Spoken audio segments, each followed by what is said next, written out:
At first, I want to share some ideas of how to copy events. So there is some pretty obvious possibilities, but I think there's also some ideas that not all users know, but are very practical, and therefore I wanted to show it real quick to you here.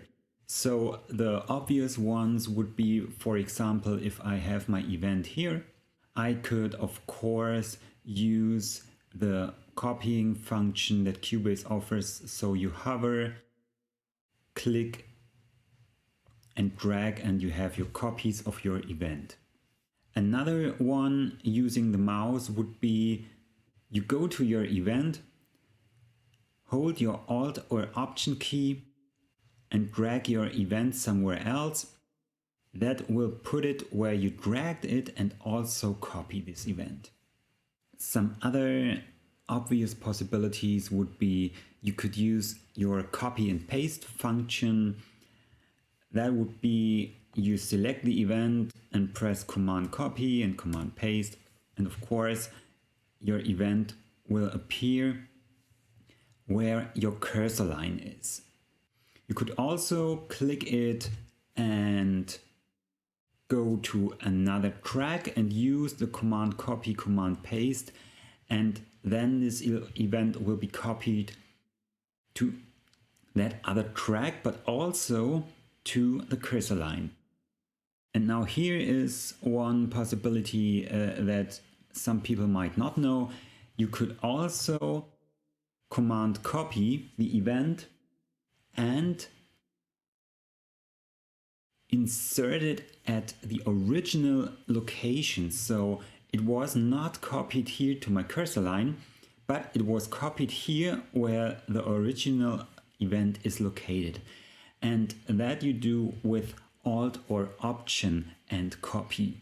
Another shortcut that you could use for copying your event is Command duplicate, and that duplicates the event as often as you press the D button for duplicate.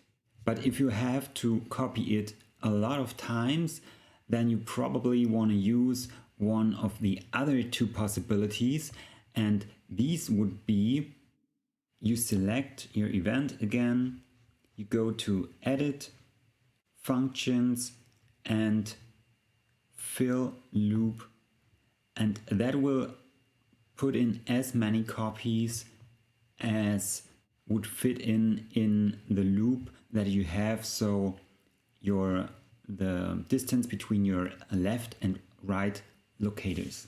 Another trick for copying events, which is pretty cool, especially for MIDI events you will see in a moment, is the duplicate shortcut advanced, and that you can use by clicking the event and then opening the duplicate event window by pressing Command and K. There you have the possibility to write in a number of how many copies you want to have. That alone is pretty cool, I think, especially if you know how many copies you want and it is a high number, so you don't have to copy all the events by your hand manually. You just click OK and you have your 5 copies. But one thing about this function is much more interesting, and that is the possibility of producing virtual copies. And this is really cool. So right now my event is empty, so all the other events are empty as well. But now check out this. I go to my original event and put in a note, and now all the other events also have a note. How cool is that? So that means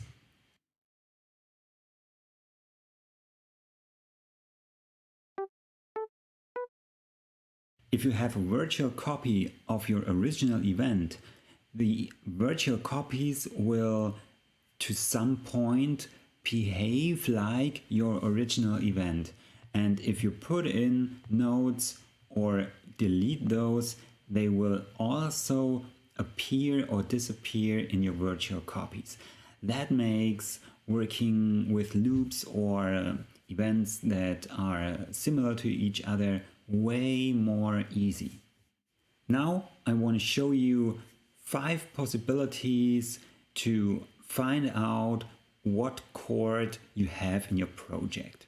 So, for instance, for people who are not that fit with music theory and people who have huge projects where you cannot always tell what you did at every second, or for people who use loops and you don't know always what is in the loop, this might be really interesting.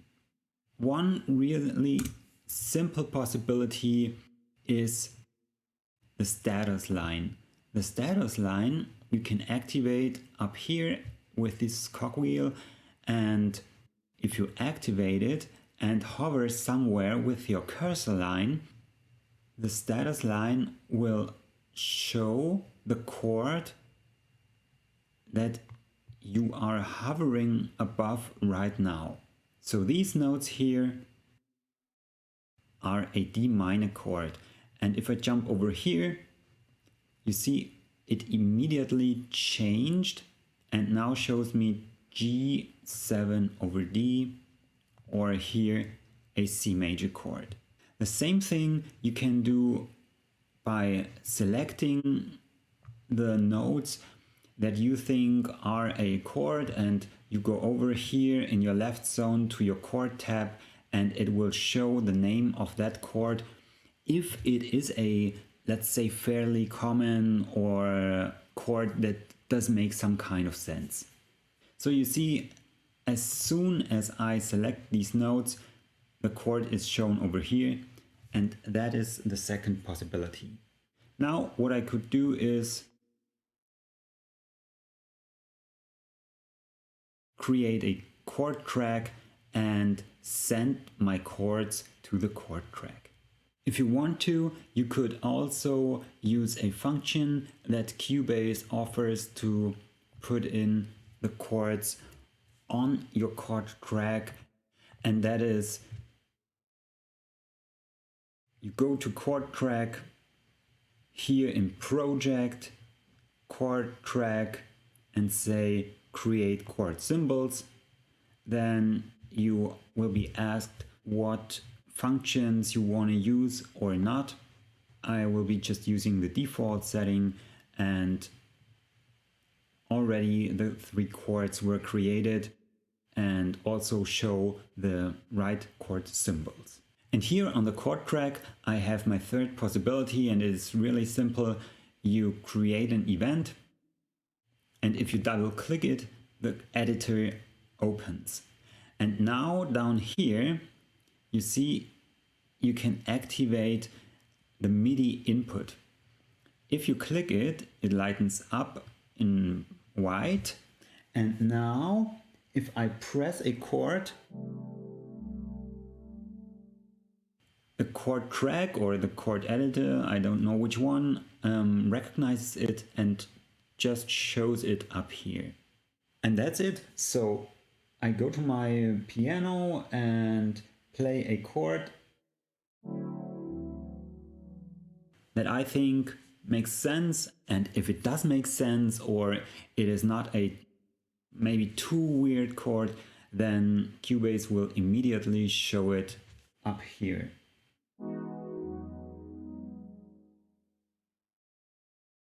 So if you press the keys, you can see down here which keys were pressed. You can see here what Cubase thinks the chords are. So the root note would be E, and it would be a major chord with a major 7th, a 9th, and no other bass note.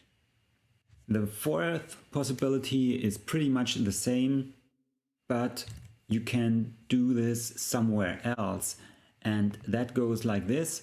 You go to the chord pads, which I just opened by using Shift, Command and C, and you right click it and say I want to use my MIDI input as a source for this pad, and now it just works the same as I just showed in the chord track.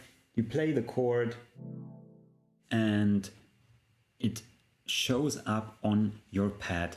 So now you have the possibility to find out which chord it is. You can see which notes you played in this chord, and you also can play it with your chord pad. So that means if you have a MIDI keyboard and you play the blue keys, so the keys in this octave, then it is possible to play these chords just by pressing down one of these keys. So for example, like this.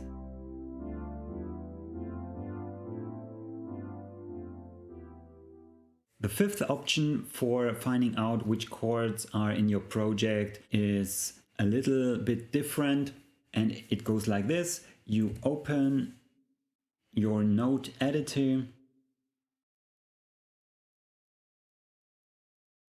and you select the chords, and Cubase will analyze those and show it right away in your sheet music. The last thing I want to show is if you have an audio event inside of Cubase, you can move it around, of course, and if you have an event like me where the audio starts just a few seconds after the event starts, then